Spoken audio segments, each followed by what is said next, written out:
স্বাগতম।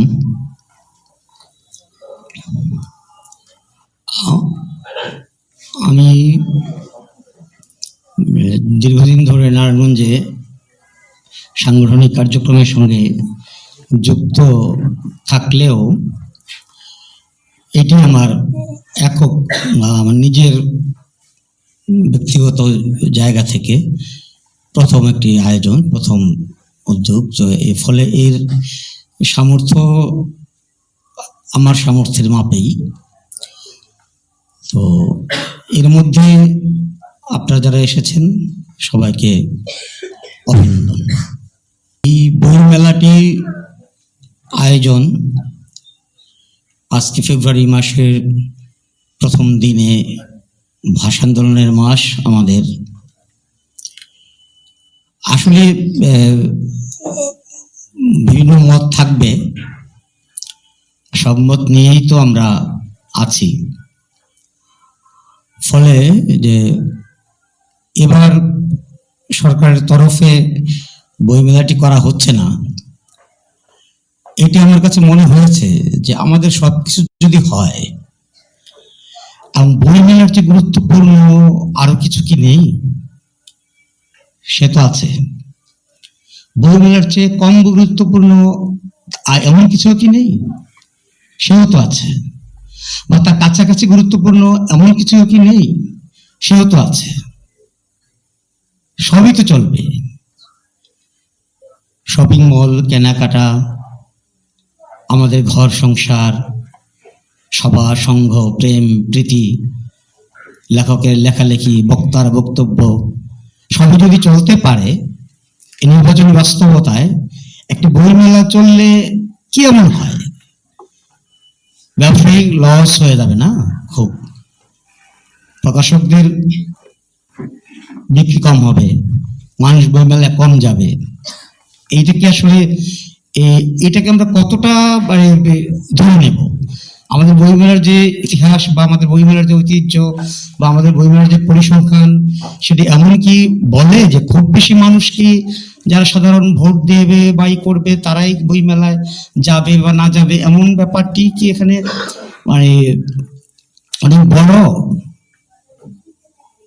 নাকি আমি ব্যক্তিগতভাবে মনে করি যে আমাদের এই যে জাতিগত অবস্থান থেকে এইটি এমন একটি সুলক্ষণ, যে সুলক্ষণটিকে আমরা আরো অনেক সুলক্ষণের সঙ্গে রাখলেও এটি একটু ব্যতিক্রম। এখানে আমরা সকল মতের, সব দলের, সব গোত্রের মানুষের প্রতিনিধিরা যেতে পারে। হয়তো অনেক একে বই পড়েন না বা বই পড়তে পারেন না, তারাও আমাদের দেশের মানুষ। তারপরেও তাদের কেউ না কেউ চাইলে যেতে পারেন ঘুরে আসার জন্য, দেখে আসার জন্য বইমেলাটি কেমন, জনপ্রিয় লেখক, উনি বিখ্যাত লেখক, ভালো নাটক লেখে, ভালো গল্প লেখে, এটা তার কাছে মনে হতে পারে, তাকে এক নজর দেখার জন্য বইমেলায় যাওয়া যেতে পারে। তো এখন বিষয়টি হচ্ছে যে এইটা আমরা কোনোটাকেই আমলে নেইনি। তো আমলে না নিয়ে যেটা হলো যে এটা হচ্ছে যে আমাদের একটা চলমান ঐতিহ্য, এবং আমরা ঠিক জানা নাই যে সারা বিশ্ব জুড়েই নির্বাচন হলে আসলে কি কি জিনিস মানুষ বন্ধ রাখে। বলা হচ্ছে ভোট উৎসব, উৎসব মুখর ভোট। এই কথাটিও পৃথিবীর আর কোথাও বলে কিনা, কারণ যেহেতু আমি ক্ষুদ্র জ্ঞানের মানুষ, এটা আমার প্রশ্ন যে আমার জানা নেই কারা কারা বলে বা এটা ভোট কি করে উৎসব হয় বা উৎসব মুখর হয়। ভোট তো বিবেচনার বিষয়, চিন্তার বিষয়, মতামত দেওয়ার বিষয়, এবং দায় নেয়া এবং দায় দেওয়ারও বিষয়। ফলস্বরূপ উৎসবের মধ্য দিয়ে, উৎসব মুখর ভোট, ভোট উৎসব, এই উৎসবে, এবং এত উৎসব তো আমরা করেছিও গত 54 বছরে, তাই না? উৎসব আমরা এত কম, ভোট তার কম দেখিনি। সেই ভোট আসলে কি উৎসব এর দিন আমাদেরকে এনে দিয়েছে, যদি সেই অর্থও বলি যে উৎসবের জন্য ভোট। আর সেই উৎসব করার জন্য ভোটের উৎসবের মধ্য দিয়ে যে উৎসব করার জন্য যেটা দরকার, সেই ক্ষেত্রে বইমেলা কি কোনো প্রতিবন্ধকতা আমাদের জন্য? আমি অন্তত মনে করি না। তো যাই হোক, দীর্ঘ বক্তৃতার বিষয় নয়, আমি মনে করেছি যে যেভাবে হোক আমার অবস্থান থেকে, আমার ব্যক্তিগত জায়গা থেকে আমি এটি 1 তারিখে শুরু করা, সেইভাবে আমি আয়োজনটির গুরুত্বটাকে আমি চিন্তা করছি। এখন আমি তো এককভাবে আর এর চেয়ে বেশি কিছু করারও আমার কোনো প্রকার সামর্থ্য নেই।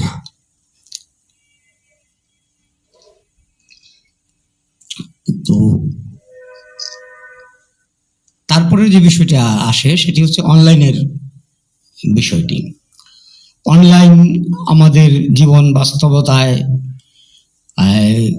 কি প্রভাব ফেলবে, কি ফেলবে না, বা কত দূর আমাদেরকে নিয়ে যাবে যাবে না, এই ব্যাখ্যা আসলে আমার কাছে নেই। আমি জানি না এই সম্পর্কে, বা আমার ভাবনা চিন্তা ওই জায়গায় দাঁড়ায়নি। যেটি হচ্ছে যে এই অনলাইনের নানা রকম ব্যবহার হতে পারে বা হচ্ছে, আমরা দেখছি, ভালো মন্দ দুটোকেই দেখছি, দুটোই হতে পারে। সেটা আমার কাছে মনে হয়েছে আপাতত, যে আমরা এই বইমেলা বা এই অনলাইন নানাভাবে ব্যবহৃত হতে পারে, হয়ে থাকছে, হচ্ছেও। আমাদের আন্দোলন সংগ্রাম আমরা করেছি, এর মধ্যে সেখানে আমরা অনলাইনকে একটা অনেক বড় জায়গা হিসাবে নিয়েছি, দেখেছি, এবং সেটি কাজ করছে, এবং সেটি হয়তো আরো পরে আরো কোন পরিবর্তন নিয়ে আসবে আমরা সেটা জানি না। তো ফলে অনলাইনকে অস্বীকার করা বা এই করার বিষয় না। আমি মনে করেছি খুব সাধারণ জায়গা থেকে যে অনলাইনে যাওয়া, অনলাইনে যুক্ত হওয়ার একটি প্রক্রিয়া মানুষের আছে, এবং সেখানে আমিও একটু যুক্ত হওয়ার চেষ্টা করলাম।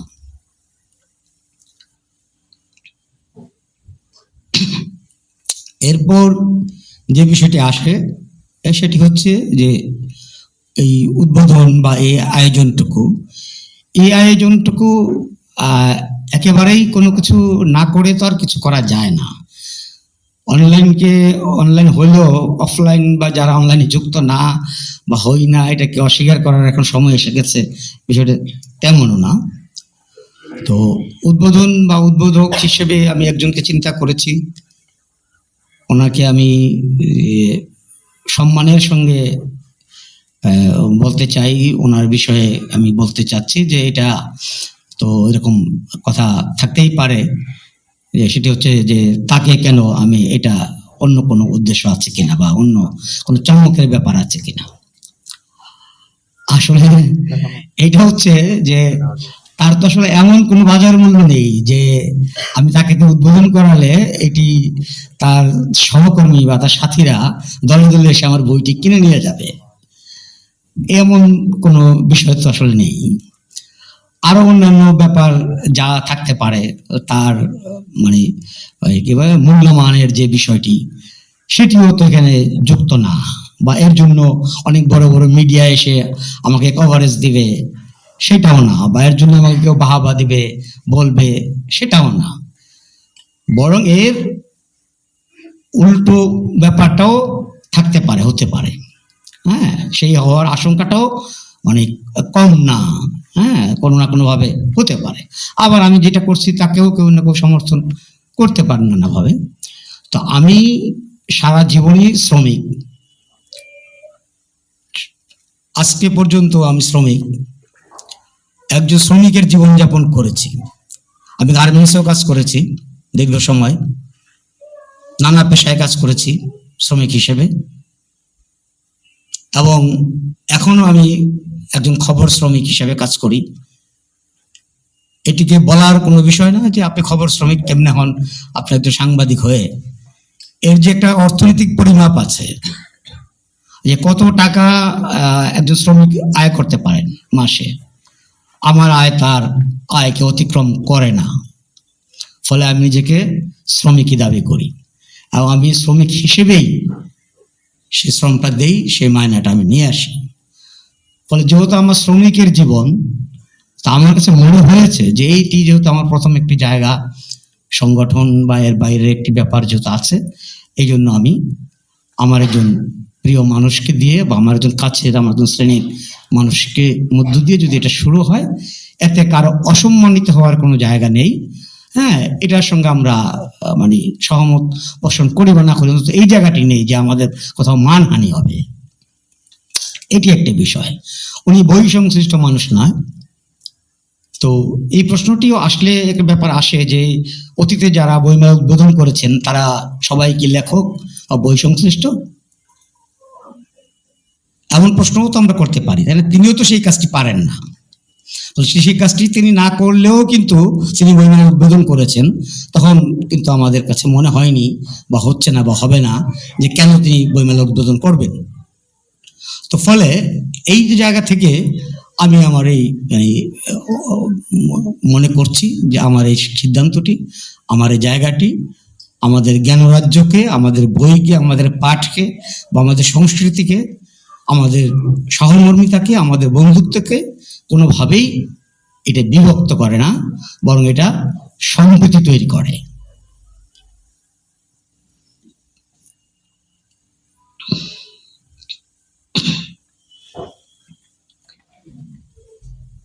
আর আরো যে বিষয়টি আমি যে চিন্তা করেছি যে আমাদের ফুটপাতের 3জন বই দোকানিকে এর সঙ্গে যুক্ত করা, সম্মানিত করা। তো এইটা হচ্ছে যে মেলা তো আসলে নানাভাবেই হয় বা বই বিক্রিটা নানাভাবেই হয়। তো ফুটপাতে যারা বই বিক্রি করেন তারা আসলে একটা অনেক বড় কাজ করেন বলে আমার কাছে মনে হয়, নানাভাবে নানা দিক থেকে। এগুলো আসলে ব্যাখ্যা করে বা কথা বলে অত কথা আপনারাও শুনতে চাইবেন না, আমিও বলতে পারবো না, যোগ্যতা নাই। তো যেটি হচ্ছে যে আমি মনে করছি যে ওনাদের এই কাজটা নানাভাবেই গুরুত্বপূর্ণ। অনেক বই আমার হাত থেকে চলে গেছে, আমার নিজের স্বাক্ষর করা বই, আমাকে জন্মদিনে উপহার দেয়া বই, সেই সব বই আমি ফুটপাত থেকে আবার ফিরে পেয়েছি। তার যে মূল্য, সেটা আমার কাছে অসীম মূল্য, সেটি আমাকে কোনো বড় পাবলিশার দিতে পারবে না। এই যে বিনিময়, এই যে হাত ছাড়া স্বপ্ন, ওই যে অধরা জিনিসকে আবারও ফিরে পাওয়ার চেষ্টা, যে হাত ছাড়া কে, যাকে ছেড়ে দিয়েছি, যে চলে গেছে, যাকে কেউ বিদায় করে দিয়েছে অভাবের কারণে কিংবা দৈন্যতার কারণে কিংবা চিন্তাগত বিদ্বেষ থেকে, যাকে ফেরিওয়ালার কাছে তুলে দিয়েছে, সেই জিনিস কিন্তু আমার কাছে আবার ফিরে এসেছে মোহর হয়ে। এই ইতিহাস তো শুধু আমার ব্যক্তিগত একার তা না, এমন অনেক লেখকের, অনেক বড় বড় মানুষের জীবনে এই ধরনের ঘটনা ঘটেছে। বই ফুটপাতকে নিয়ে, ফুটপাতকে কেন্দ্র করে অনেক দুর্লভ বই, যা প্রকাশ করে না, প্রকাশ করার প্রয়োজন বোধ করে না, যার বাজার নেই, কিন্তু একজন মানুষের প্রয়োজন, তিনি ওই ফুটপাত থেকে বইটি ফিরে পেয়েছেন। এই ফুটপাত বসানোর জন্য কারো কোনো উদ্যোগ লাগে না। ফুটপাতের দোকানিরা নিজেরাই তারা এই ফুটপাত রচনা করেন। এর পক্ষে বিপক্ষে নানা রকম বিষয়, ওটা আরেকটা আলোচনার বিষয়। ফুটপাতে নানা জিনিস বিক্রি হয়, আমি যদি বই নিয়েই বলছি। তো যাই হোক, এর উদ্যোগ, এরই টাকেই আমার কাছে মনে হচ্ছে যে এটা আমাদের একটা প্রবহমান ধারা, ক্ষীণ হোক ছোট হোক, আমাদের এই ধারা। তো এমন আমি সেখানেও চিন্তা করেছি যে তাদের ফুটপাতের একজন, তার সঙ্গে মেলামেশা করেন এমন একজনকে আমি খুঁজে পাওয়ার চেষ্টা করেছি, যে যার জীবনের নানাভাবে তিনি যুক্ত। তিনি ফুটপাতে বই বিক্রেতা না, তিনিও আরেকজন সাংবাদিক লেখক হওয়ার পরেও তাদের সম্পর্কে নিবিড় যোগাযোগের একটা ব্যাপার আছে। সেই কারণে আমি মনে করেছি যে ওনাকে একটু যুক্ত করা, ওনাকে আলোচক হিসেবে আমি সেই জাহাঙ্গীর সুর, তাকে আমি এখানে এনেছি, রেখেছি যে দুটো কথা হয়তো উনি বলবেন, দুটো কথা শোনার জন্য। তো আরো যে বিষয়টি আসে, এই অনলাইন আমি কেন যাব না বা আমি এই চেষ্টা কেন করব না, আমার যারা প্রকাশক তারা কি আমার সঙ্গে সুবিচার করেছে?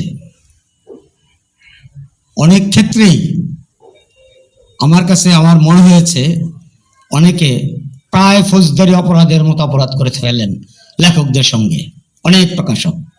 আমি হয়তো জনপ্রিয় লেখক না, কিন্তু আমার কাছে অনেক গল্প আছে। তো লেখকের জনপ্রিয়তার কোনো বিষয় না। অনেকে টাকা দিয়ে 1 বছর 3 বছরে বই পায় না, সেই বই পাওয়াটা তার অধিকার। তিনি মামলা করতে পারেন না, রাষ্ট্র কোনো ব্যবস্থা নেয় না।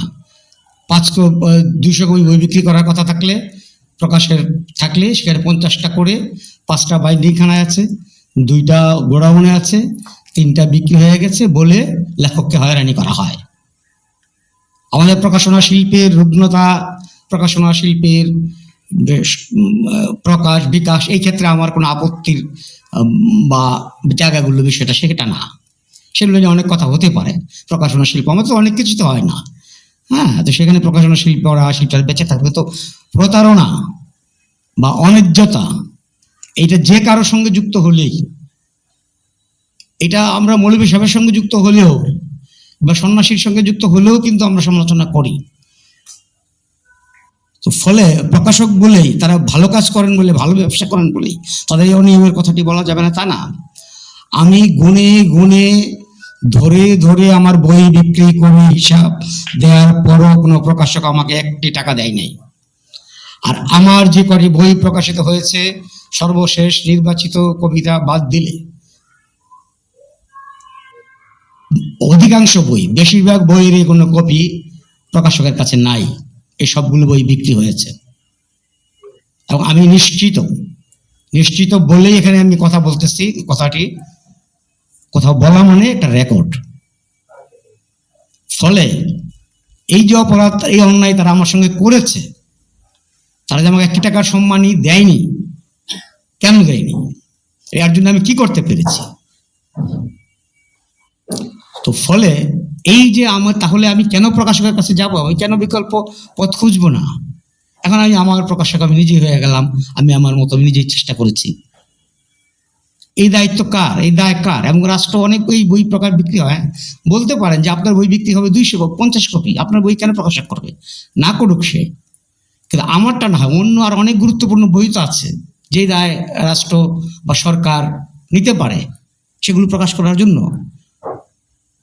আমি তো মনে করি পৃথিবীতে যদি বড়ই খাওয়ার জন্য একজন ব্যক্তি থাকে, তারপরও পৃথিবীতে বড়ই আবাদ হওয়া জরুরি। ফলে একটি বই যদি কেউ বিক্রি করে, ক্রেতা থাকে, সেই বইটিও প্রকাশ হওয়া দরকার। এবং সেই দায়িত্ব কে নেবে? সে দায়িত্ব নেওয়ার কথা কার? রাষ্ট্র, সরকারের। তারা সেই দায়িত্ব কিন্তু নেয়নি বা সেই দায়িত্ব নেবে না। বাংলা একাডেমি অনেক কাজ করেন, তারা অনেক গুণী গুণীজনদের বই প্রকাশ করেন, অনেক কিছু করেন, তারপরেও তাদের অনেক বই গুদামে বছরের পর বছর পড়ে থাকে, পচে থাকে। 1-2জন শিক্ষক তার তথ্যগত দরকার ছাড়া ওই বই কিনে আনে বলে আমার অন্তত জানা নেই। সেই কাজটি করার জন্য সরকারের বাংলা একাডেমির দরকারটা কি? উনি সেই কাজ করার দরকারটা কি? ওই প্রফেসরের তো অবসরে যাওয়ার পরে একটা বই বের করার মতো সক্ষমতা আছে, উনি সেই টাকা সরকারের কাছ থেকে পাবেন, উনি সেটা করবেন। যেই বই কেউ প্রকাশ করতে পারে না বা কিনে না, বইটা দরকারি, এমন বই কি নাই প্রকাশের বাইরে পড়ে নাই? বা ওটা নিয়ে কেউ ঢুকছে না? আর দরকারি অদরকারি এটা ঠিক করবে কে? এই দায়টা কার? একজন বেদের জীবন, একজন জেলের জীবন যদি আমি প্রকাশ করি, আরেকজন মহৎ মানুষের জীবন যদি প্রকাশিত হয়, তাহলে কোনটা গুরুত্বপূর্ণ কোনটা গুরুত্বপূর্ণ না, এটা ঠিক করার বা এই বিচারের ভার আমাকে কে দিয়েছে? কিন্তু রাষ্ট্রের কথা ছিল, আমরা এমন একটি রাষ্ট্র, এমন একটি সরকার অবশ্যই চাই, কারণ যেহেতু তারা সবার ভোট নেবে, ভোটের জন্য বইমেলা বন্ধ রাখবে, তারা তো সবার কাজটাই করবে। তাহলে উৎসব কোথায়? যে লেখক বই প্রকাশ করতে পারে না, তার তো উৎসব হবে না।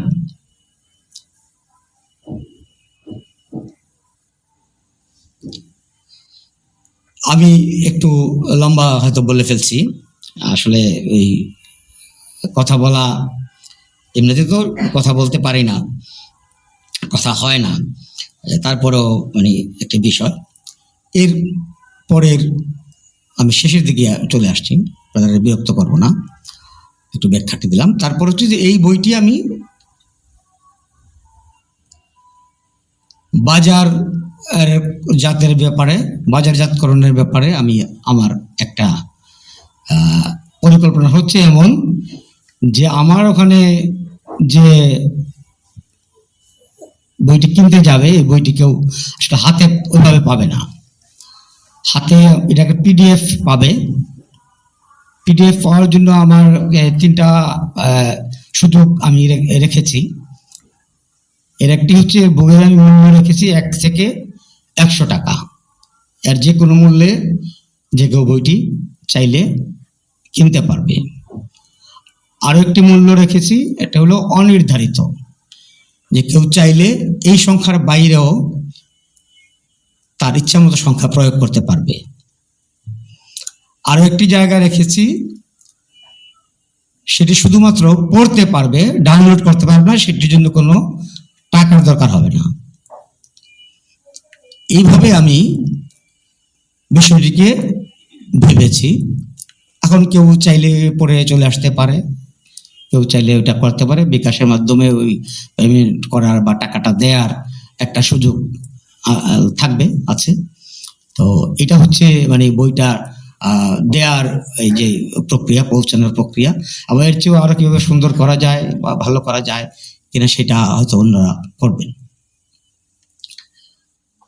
আর এই বইটি যে নতুন আমার এই বই মেলায় যে বইটি আসে, এছাড়া আমার অন্যান্য বইগুলো সেখানে থাকবে, যদি কেউ চায় নিতে পারবে ওই পিডিএফ।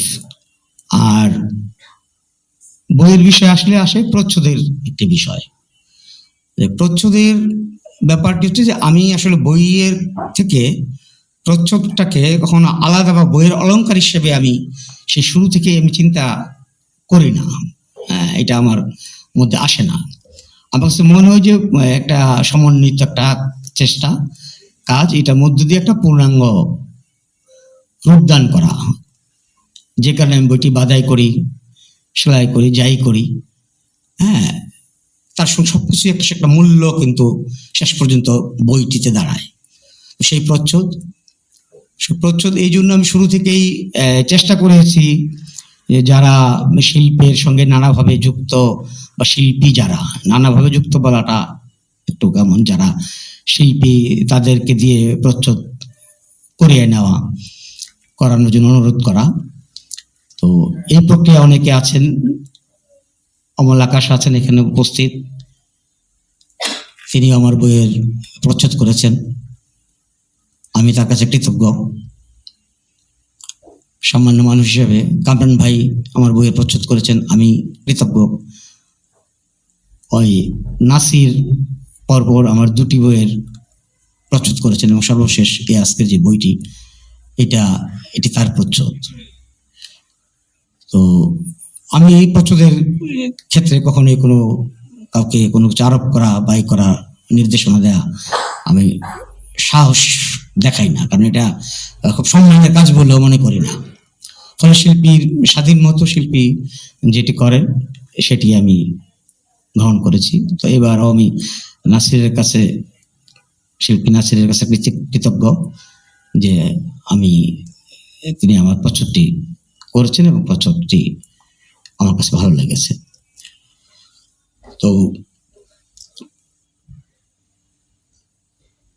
সর্বশেষ বিষয়টি সেটি হচ্ছে যে আমাদের আয়োজনের মধ্যে আপনার যেটি শুরুতে ঘোষণা করা হয়েছে যে সঙ্গীত মানে গানের একটি ব্যাপার আছে, আমরা গান শুনবো মূলত। আর আমাদের এমনি আয়োজন খুব মানে অনেক বেশি লম্বা হবে তা না, হয়তো আমি একটু বেশি বলেছি।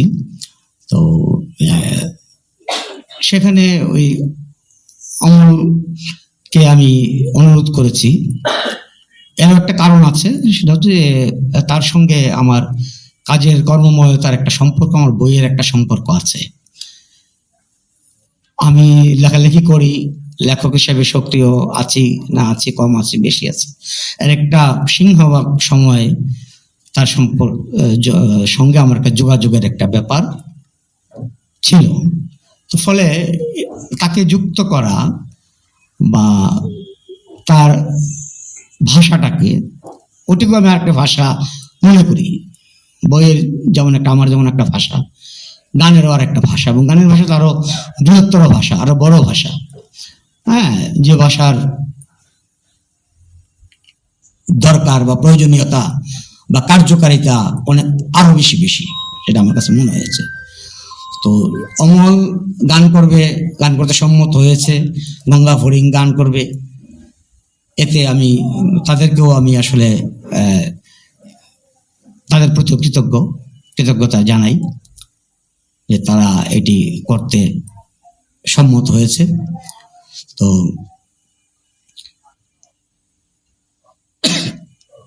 আর যে বিষয়টি হচ্ছে যে এটি আসলে ব্যক্তিগত হলেও যে আমি মানে আমার ভাবনার জায়গা আসছে যে আমি আসলে এটাকে আর একটু হয়তো সুস্থ থাকলে আরো কাউকে নিয়ে আর অন্যভাবে চিন্তা করতে পারতাম, সেই চিন্তাগুলো আসছে, সেগুলো আরো অন্য আলোচনার বিষয়, অন্য কথা বলার বিষয়। এখন আমরা যাদের কথা শুনতে চাই আমরা পরবর্তীতে যাব, এবং আপনারা যারা এসেছেন, যারা কষ্ট করেছেন, আমি সবার প্রতি আমি সবিনয় সম্মান প্রদর্শন করছি। সবাই ভালো থাকবেন, ধন্যবাদ।